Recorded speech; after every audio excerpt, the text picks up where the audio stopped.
मोदी की हिंदुस्तान में, नेतन्याहू की इजराइल की। तो उस हवाले से तो दोनों एक इंतहा पसंद हुकूमतें हैं। जो इजराइल फलस्तीन में कर रहा है वही भारत कश्मीर में भी कर रहा है। वो अजीम इसराइल, जिसको ग्रेटर इसराइल कहते हैं, जैसे मंसूबे की तकमील के लिए फ़लस्तीन, इराक, शाम, उर्दन, लबनान, कुवैत, तुर्की, मिस्र और सऊदी अरब के इलाकों पर मुश्तमिल एक अजीम इसराइली रियासत का क़याम करना चाहते हैं, जिसके लिए उन्हें बरतानिया और अमेरिका, फ्रांस और नेटो ममालिक की हमायत भी हासिल है। और यहाँ पे साउथ एशिया में भी जो फसाद अब तक पाकिस्तान और इंडिया के दरमियान चल रहा है वो कश्मीर का तनाज़ा है। नाज़रीन, अगर बातों से सिर्फ ये मामलात हल हो जाते तो अभी तक तो फ़लस्तीन का मसला भी हल हुआ होता और कश्मीर का मसला भी हल हुआ होता। जिस दिन आपने इजराइल को तस्लीम किया उस दिन आपने कश्मीर का जो आपका दरीना असूली मौक़िफ़ है उसको आप खैराबाद कर दें।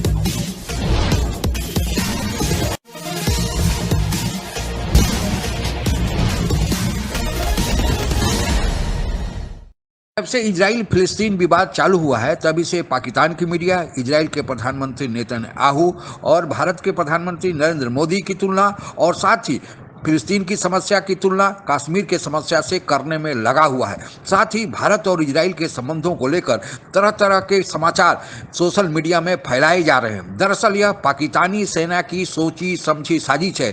उसके साजिश के पीछे मकसद क्या है, इसकी चर्चा अंत में करेंगे। उसके पहले आइए सुनते हैं पाकिस्तानी मीडिया में इस संबंध में क्या कहा जा रहा है। मसला कश्मीर और मसला फ़लस्तीन में आपको क्या लगता है, क्या मुमासलत है? दोनों को अक़वाम मुत्तहिदा की करारदादों के मुताबिक ही हल होना है। जो इजराइल फ़लस्तीन में कर रहा है वही भारत कश्मीर में भी कर रहा है। डेमोग्राफिक चेंजिंग जो है दोनों लाना चाहते हैं, भारत वो कर रहा है वहां पर, इजराइल यहाँ करना चाहता है, तो मुमासलत तो है दोनों में। सर देखिए, बड़ी इंपॉर्टेंट बात आपने की। कश्मीर और फ़लस्तीन दो इश्यूज हैं जिनको कायद-ए-आज़म ने टेक अप किया था पाकिस्तान बनने से पहले, और दोनों का ताल्लुक हक़ खुद इरादियत से है, अक़वाम मुत्तहिदा की करारदादों से है, डेमोग्राफिक चेंज से है।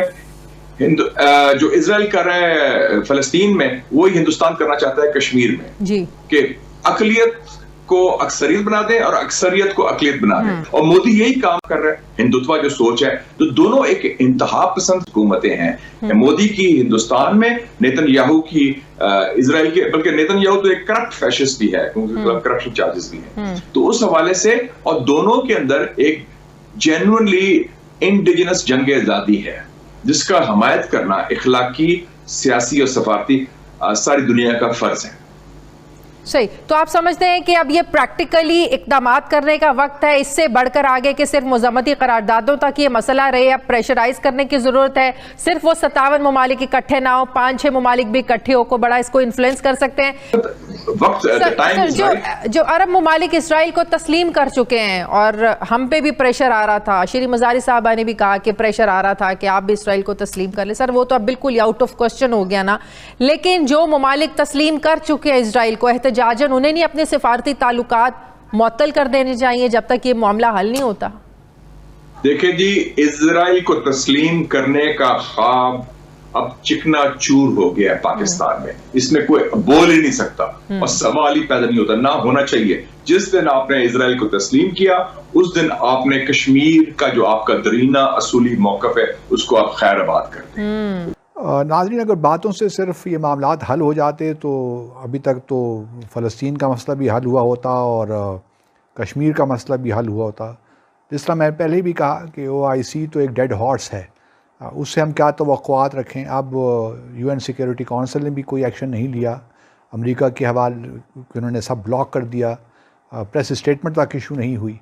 और अब कल जो है 20 तारीख को, 20 मई को UNGA का इजलास हो रहा है OIC के कहने पे। वहाँ से भी क्या निकल आएगा नाजरीन, वही करारदादें आ जाएंगी, उस पर अमल दरामद तो होना नहीं है।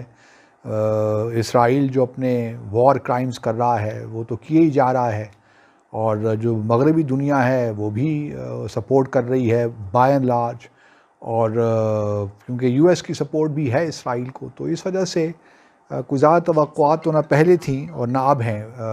हकीकत तो यही है। वो अजीम इसराइल, जिसको ग्रेटर इसराइल कहते हैं, जैसे मंसूबे की तकमील के लिए پہلا ہدف ان کا یہ تھا کہ ایک یہودی ریاست قائم کی جائے، اور اس کے لیے انہوں نے مختلف دوسری جنگ عظیم کے بعد ساز باز کی، اور اس میں جو بنیادی فساد کی جڑ ہے وہ ہے برطانیہ. اور یہاں پہ ساؤتھ ایشیا میں بھی جو فساد اب تک پاکستان اور انڈیا کے درمیان چل رہا ہے وہ کشمیر کا تنازع ہے، وہ بھی اس تقسیم کو بھی اس نے بے ایمانی کا مظاہرہ کیا، اور بے ایمانی کے ذریعے بہت سارے علاقے ایک غیر منصفانہ تقسیم کی اور کشمیر کا تنازع کھڑا کیا. گرداسپور پہلے جو نقشہ تھا اس میں جونا گڑھ پاکستان کے ساتھ تھا، گرداسپور پاکستان کے ساتھ تھا، کشمیر پاکستان کے ساتھ تھا، لیکن بعد میں 2 نمبری کی گئی، اور یہ فساد یہاں پہ ایک فساد کا بیج بو کے وہ یہاں سے نکل لیا کہ آپس میں تقسیم ہے. مسلم ممالک، عرب لیگ اپنی مفاد کو سوچ رہی ہے، مڈل ایسٹ اپنے، اور بڑے عرب ممالک جو ہیں وہ اپنے مفاد کو سوچ رہے ہیں. برطانیہ کی یہی بھارت سے خفیہ ساز باز تھی، اور جو میں آپ کو بتا چکا ہوں یہودیوں کا گریٹ اسرائیل کا منصوبہ بھی یہی تھا. تو یہ چیزیں اس وقت موجود ہیں. یہ فلسطین، عراق، شام، اردن، لبنان، کویت، ترکی، مصر اور سعودی عرب، یہاں پہ یہ ایک عظیم ریاست قائم کرنا چاہتے ہیں. انہیں یہ سارا علاقہ فتح کرنا ہے، اور اس منصوبے کے تحت یہودی فلسطین، عراق، شام، اردن، لبنان، کویت، ترکی، مصر اور سعودی عرب کے علاقوں پر مشتمل ایک عظیم اسرائیلی ریاست کا قیام کرنا چاہتے ہیں، جس کے لیے انہیں برطانیہ اور امریکہ، فرانس اور نیٹو ممالک کی حمایت بھی حاصل ہے. لیکن بائیڈن کا ایک دوہرا معیار کھل کر سامنے آ گیا. آپ کو بھی پتہ ہے اپنی جب کیمپین کر رہے تھے تو کشمیریوں کے لیے، کشمیریوں کے مسلمانوں کے لیے بات کی، کشمیر کی انہوں نے بات کی، جس کو مسلم کمیونٹی نے، ایون کہ دنیا کے مسلمانوں نے بڑا سراہا کہ بڑا درد رکھتے ہیں کشمیر کے مسلمانوں کے لیے. لیکن جب یہاں فلسطین کے مسلمانوں کی بات آئی اور اس موقع پر بائیڈن کا ان کے ساتھ نہ کھڑے ہونا، تو یہ دوہرا معیار تو پوری دنیا کے سامنے کھل کر سامنے آ گیا کہ اگر آپ نے وہ کشمیریوں کی بات کی تھی وہ صرف الیکشن میں مسلمانوں کا ووٹ حاصل کرنے کے لیے آپ نے بات کی تھی. تو ہم اگر اچھی طرح ہم روایتی نالائکی کو دور کریں، اور اگر آپ مؤثر قسم کی لابنگ کریں، اپنا موقف پیش کریں، پارلیمنٹری ڈپلومیسی بہتر سفارتکاری، امریکہ جیسے ملک میں ہم پبلک اوپینین کو شیپ کر سکتے ہیں اپنے حق میں کچھ حد تک کشمیر کے ایشو پر. اور اگر یو این سیکیورٹی کونسل کچھ نہیں کر سکتی تو یو این جی اے کیا کر لے گی؟ اور تو یہ بھی ایک ایکسرسائز تو ہے. بہرحال اس کی ڈپلومیٹک سگنیفیکنس جو بھی ہو، جو معروضی حالات ہیں وہ تبدیل نہیں ہونے والے، اور اس لیے تبدیل نہیں ہونے والے کہ مسلمان دنیا میں وہ جان ہی نہیں ہے، نہ وہ یونٹی ہے کہ ایک ساتھ ہو کے کوئی مشترکہ فیصلہ ہی کر ڈالیں. قیامت کے دن ہم مسلمانوں سے پوچھا تو جائے گا کہ بھئی آپ لوگوں نے کیا سپورٹ دی مسلمانوں کو؟ صرف باتیں ہی کرتے رہ گئے آپ لوگ، اور یہ باتیں ہی ہو رہی ہیں. اور ٹھیک ہے، ہمارے وزیر خارجہ ٹرکی بھی گئے، اور پھر ٹرکی سے اب وہ نیو یارک بھی جائیں گے، کل کا جو اجلاس ہے اس میں شرکت بھی کریں گے، اچھی تقاریر بھی ہو جائیں گی. لیکن یہ صرف پاکستان کی ذمہ داری بھی نہیں ہے، پاکستان کے اپنے بڑے مسائل ہیں. ہمارے نیبرہڈ میں کشمیر کا معاملہ دیکھ لیجئے، افغانستان کا دیکھ لیجئے، کیا فلسطین اور کیا کشمیر. ہم تو ناکوں جو ہیں چنے چبوا سکتے ہیں، لیکن یہ ہونا نہیں ہے، کیونکہ مسلمان دنیا تقسیم ہے، اور یہ سب سے بنیادی مسئلہ ہے. اور تقسیم ان بنیادوں پہ ہیں جو لگتا نہیں ہے کہ بریجیبل ہیں وہ ڈفرنسز، کیونکہ ہمارے اتنے ڈیپ روٹڈ نفرتیں ہم نے پیدا کر لی ہیں ایک دوسرے کے خلاف کہ ہم اب کچھ نہیں کر سکتے. اور جب تک یہ ہم آپس کے اختلافات ختم نہیں کریں گے، اور اس وقت تک فلسطین کا مسئلہ بھی ایسے ہی رہے گا، کشمیر بھی ایسے ہی رہے گا، جلتا رہے گا لوگ کشمیر.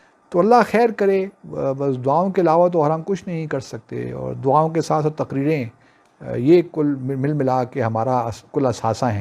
بھارت نے جب کشمیر کا وشیش درجہ 5 اگست 2019 کو سماپت کیا تھا، تب پاکستان نے بہت کوشش کیا تھا کہ اس مسئلے کو انترراشٹریہ استر پر اچھالا جائے، پر پاکستان کو اکا دکا ترکی، ملیشیا جیسے دیشوں کو چھوڑ کر کسی انیہ دیش کا انترراشٹریہ استر پر سہیوگ نہیں ملا. یہاں تک کہ OIC جو سبھی 56 مسلم دیشوں کی ایک سنستھا ہے، اس میں پرستاؤ پاس ہونے کی بات تو دور، بھارت کے ورودھ میں ایک پرستاؤ بھی نہیں لایا گیا.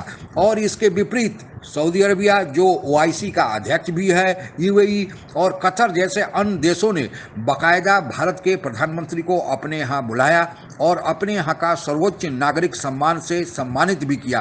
पाकिस्तान के लिए यह जले पर नमक छिड़कने जैसी बात थी, क्योंकि पाकिस्तान चाहता था कि भारत के विरोध में वे बोले, लेकिन उल्टे भारत का विरोध करने के बजाय वे भारत को बुलाकर अपने यहाँ का नागरिक सम्मान दे रहे हैं, और वह भी 5 अगस्त 2019 के बाद जब भारत ने कश्मीर का विशेष दर्जा समाप्त कर दिया था। इस नाराजगी के चलते पाकिस्तान ने तुर्की, मलेशिया जैसे देशों से मिलकर एक अलग मुस्लिम देशों का भारत विरोधी गुट भी बनाने का कोशिश किया था, पर सऊदी अरेबिया ने उस पर पानी फेर दिया।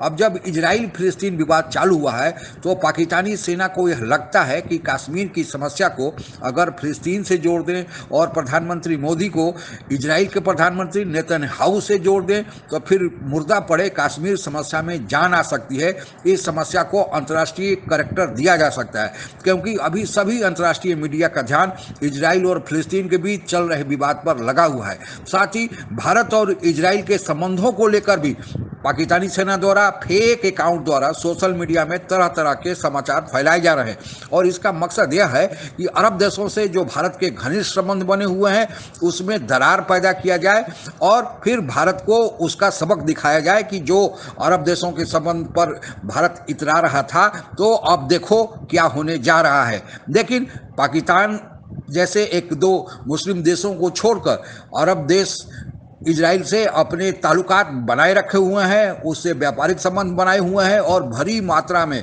वहाँ से असला या रक्षा सामग्री खरीदते हैं।